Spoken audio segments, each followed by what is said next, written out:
Assalamu alaikum, welcome back to my channel. So what I'm going to share today is a piece of my heart. It's a missing piece of the Ummah's jigsaw puzzle. It's a visit to Syria. You know, I've only been Muslim for 15 years, and ever since that time it was impossible to visit this jewel in the crown of part of the Ummah. But this journey is one of pain and realization and a wonderful opportunity to put into place a big part of Bilad Asham, which is now open to us. So come and join me on this journey. I travel in the beginning with a sister who is in Assad prisons. There are a lot of painful moments, but I urge you, inshallah, to watch, because there is so much that we did not know.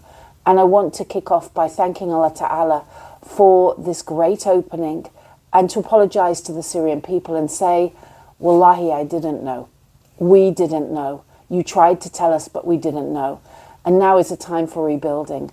I have stood in places of horror and I've seen places of beauty and hope. And as always, it's both the land of Sham itself and the people that are joined together to give us hope. I pray you find this useful, and there is a link below, inshallah, on how to help the people rebuild their communities and their lives. Visiting Syria was like a lost dream for millions of us. I've already travelled to Palestine, Jordan and Lebanon, alhamdulillah, but this has been a missing essential piece of Islamic history and modern pain and learning, and it was closed to us Muslim travellers, well, at least travellers of conscience. Good morning, 7 a.m. here in Istanbul, and I am heading to Damascus. The journey is right the way across Istanbul from the Asian side right across the European side to get the plane and then go to Beirut. And from Beirut we will be getting transport, and we will be driving across the border from Lebanon to Syria, and I will be filming the next week of the adventures that we have there in meeting the people, documenting their stories, delivering your amana, inshallah. Am I nervous? I'm actually nervous about this taxi ride because I'm not a good passenger ever. I like to drive, not to be driven. But apart from that, there's always an excitement about going to Sham. So please keep us in your du'as, keep Sham in your du'as, keep Gaza in your du'as. I should say keep it in my du'as because I'm a traveller right now. You're in my du'as. This journey was never going to be a leisure trip. I was travelling with a dear friend and survivor of Assad's prisons, Larin, and our first day was very much about her experience returning home. Our team all wanted to help her with the emotional load of returning for the first time in a decade. At this point, there were no direct flights to Damascus, so we landed in Beirut and drove to the border. Larin wanted to stop on the way for her favourite fruit, a slice of nostalgia which meant so much to her that I enjoyed the taste even more. We wove through the hills of Lebanon, and Larin, who runs an NGO for sisters who survived the brutality of Assad's jails, began to tell me her story. فشعور لسه ما عم بعرف كيف بدي حدد مشاعري يعني مع الأسف. هي خوف أو لسه عنا هي النزعة الألم داخل سجون النظام، إنه صارت سوريا بالنسبة لنا هي كمقبرة أخيرة. فما بعرف كيف بدي أكسر هذا الحاجز. عم بحاول أتمالك أعصابي، قوي حالي. هلا أكبر نعمة إني دخلنا نحن من لبنان بعدين لسوريا، فهي هيك تعطينا شوية دعم النفسي، دعم الروحاني، دعم الإيماني.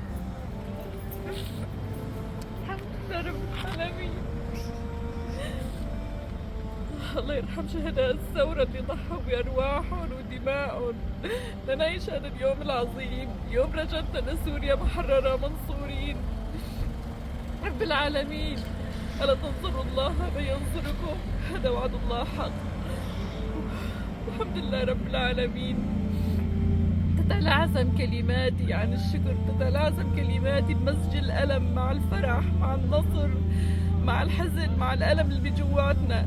بس إن شاء الله رجعنا حررنا سوريا. الحمد لله رب العالمين. الحمد لله رب العالمين. الحمد لله رب العالمين. Next morning, we went to Saydnaya. This was going to be a terrible day, revisiting the horrors suffered by hundreds of thousands, no, millions of Syrians who passed through these torture cells and lost people in that process of evil. Located near Damascus, the Assad regime constructed a system designed for death and suffering. The abuses uncovered evoke chilling comparisons to the Nazi-era systems used to dehumanize and brutalize prisoners and to the occupation prisons holding Palestinians right now. So I've spent time in Bosnia, and the banality of evil is a real phenomenon. That wickedness, that self-centeredness, that ego, nafs-driven, it's all about me as long as me and my family are okay, it doesn't matter. And, you know, if we behave right, they won't come for us, or they're not us, we're in the right. We're seeing it in absolute real ugly. It's not technicolor, it's monocolor, because all rubble is grey and sand colour, and it's just hideous and it looks the same. I was thinking about Bosnia and the siege of Bosnia, and what's being described here is that they built tunnels in order just to get bread into the people for months. Was it months or was it years? Yes. Years. And across the road, not here but further back, there are coffee shops and universities. Yeah, la hawla wa la quwwata illa billah. Our credentials are checked as we enter. I cannot imagine being in a truck, dragged half naked to this place. What will we see inside? Every cell in my body is screaming, leave. I resist the strong urge to gag. The smell is of fear and death. We want the Syrians to focus on the celebrations of their lives, but this part of their story is much, much vaster than I was prepared for. يعني يمكن قد ما حكيت ما رح أقدر أعبر. الحيطان لحالها هي بتقدر يمكن تحكي أكثر مني. شعور كتير صعب، كتير محزن، كتير مؤلم، بس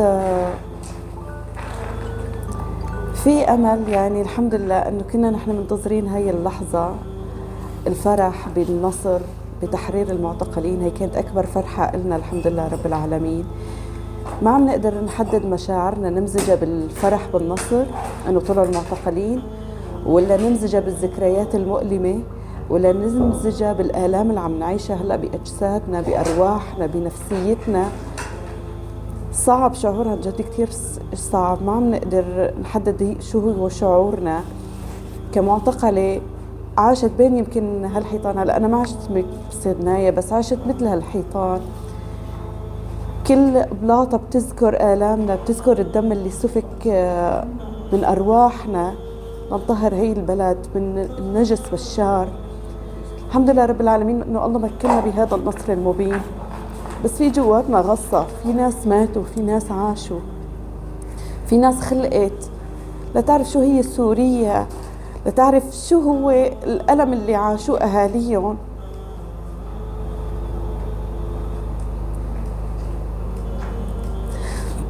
حتى دموعنا نشفت، بس جواتنا عم يبكي، قلوبنا عم تبكي. هون كل يوم كان يطلع من السالخ البشرية مئات الآلاف المعتقلين الميتين هن.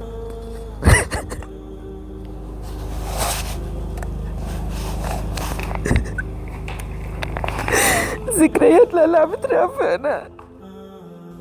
Many of the prisoners who leave no longer recall who they are, where they're from, and other key details that can lead them to their anguished family members. The issue of missing and disappeared persons in Syria has grown increasingly urgent, leaving thousands of families desperately seeking answers. Looking around, I would rather forget this gloomy place immediately. I can understand how for hundreds, thousands who lost their minds here, insanity is preferable to memory. When everyone heard that the fighters have got to Saydnaya, I'm one of the first people that was like, inshallah, that's it. All of our family, all of our friends are going to get closure. Everyone's going to get closure. Boy, was I wrong, that's all I can say. You're feeling sick to your stomach, but at the same time you're feeling hopeful. Like, if you want any proof of Allah subhanahu wa ta'ala's existence, that evil exists in this world and that Allah subhanahu wa ta'ala has destined for the oppressor a painful torment, a painful punishment, this is the evidence you need right here. Evil does exist, and Allah subhanahu wa ta'ala will deal with them sooner rather than later. Rather, it will be a lot sooner than we think. Time for a reset, because the Syrian people must continue with life, and they want life to be good and pure and joyful for their children, inshallah. So we walk along the old streets, meeting locals who are as friendly as anywhere in the blessed land. We were just miraculously allowed in and just opened this especially for us. We're the only people here at the maqam of Salahuddin Ayoubbi. After the horrors of Saydnaya, knowing that we are close to the great hero who once liberated Al-Aqsa and the blessed lands from cruelty and disbelief, has overwhelmed me. Salahuddin Ayoubbi's real name was Yusuf ibn Ayyub. The title of Salahuddin, which he was given due to his extraordinary quality, means the righteousness of the faith. Between 1187 and 1189, Salahuddin Ayoubbi took 50 crusader castles and much of their kingdom. However, even his enemies thought him chivalrous and honourable. During the siege of Keret Castle, he refused to bombard a tower in which a honeymoon couple was staying. He and Richard the Lionheart grew to respect one another as military leaders. When Salahuddin Ayoubbi heard that Richard had fallen ill in Ascalon, he sent peaches and pears to help restore him to health. He also sent packs of snow from Mount Herman to cool the king's fever. At Arsuf, where Richard lost his horse, Salahuddin sent him 2 replacements. I assure you, that's not something we know of in English history. Salahuddin, may Allah be pleased with him, died of a fever on March the 4th, 1193 at Damascus. Since Salahuddin had given most of his money away to charity, when they opened his treasury, they found there was not enough money to pay for his funeral. Oh Allah, please, free Palestine, Ya Allah, please, by the maqam of this great man, who is your servant, Ya Allah, and by your grace, liberate Al-Aqsa and crush our enemies, and let us enter a golden age, Ya Rabbil Alameen, and bless the Mujahideen and bless the Shaheed, Ameen, Ameen, Ameen. After a long day, it was time for some private reflection at the Grand Umayyad Mosque. Join me next time for the rest of this adventure, where the past meets the present and where horrors give way to hope. May Allah bless the people of our Sham. Ameen.